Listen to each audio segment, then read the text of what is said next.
2014 से भारतवर्ष एक पुराने पैटर्न पर चल रहा है, जो संघ से निकला हुआ और 100 साल पुराने उनकी विचारधारा का ही मूल्यांकन करता है। उन्हीं की ही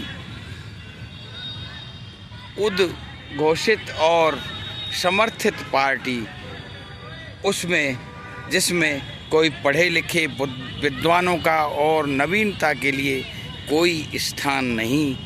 इस प्रकार से चलते हुए राज्य में और लगातार हो रहे पेपर लीक मामलों में, क्योंकि सरकार के पास नौकरी देने के लिए कोई जगह नहीं, कहीं है ही नहीं। वो एक ही मामला जो 2 करोड़ नौकरी देने की बात जिस वक्त 2014 में बोली गई थी, उससे किसी भी प्रकार से जब कहीं से कुछ दिखाई नहीं दे रहा, तो लगातार ये कंपटीशन एग्ज़ाम वगैरह की विफलताएं सरकार द्वारा ही प्रायोजित हैं। उनके ही संघ के जो लोग हैं और जो लोग पूंजीवादी लोग हैं, वो इन षड्यंत्र काकस के चैत लगातार परीक्षाओं को धूमिल कर रहे हैं।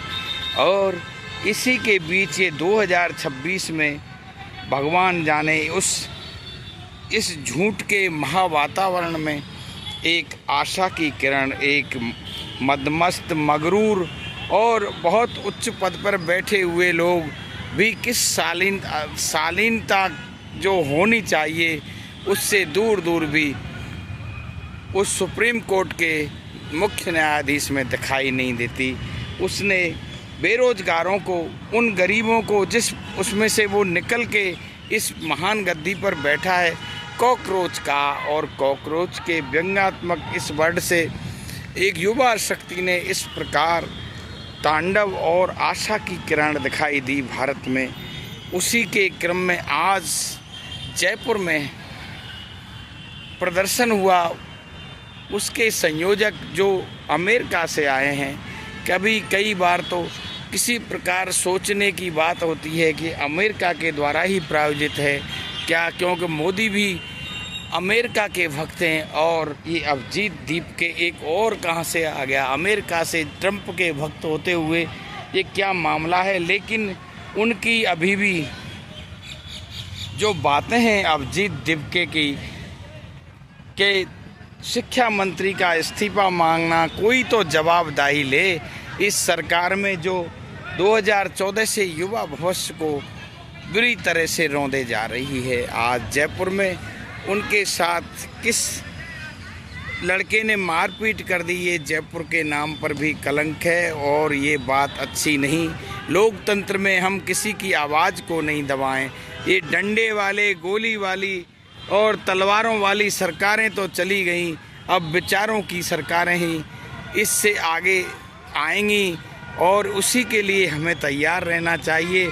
हर एक के विचार का हमें आदर करना चाहिए। ये मारपीट का झगड़ा, ये शहीद स्थल पर जयपुर में जो हुआ, ये भजनलाल सरकार के मुंह पर भी एक तमाचा है।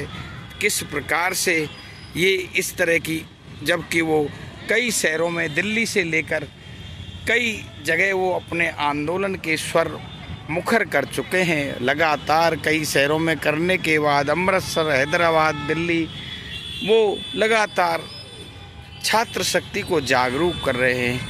ये बहुत ही निंदनीय है, बहुत ही शर्मनाक और भारतीय लोकतंत्र के लिए अहितकर। ये जय हिंद, जय भारत, जय राजस्थान।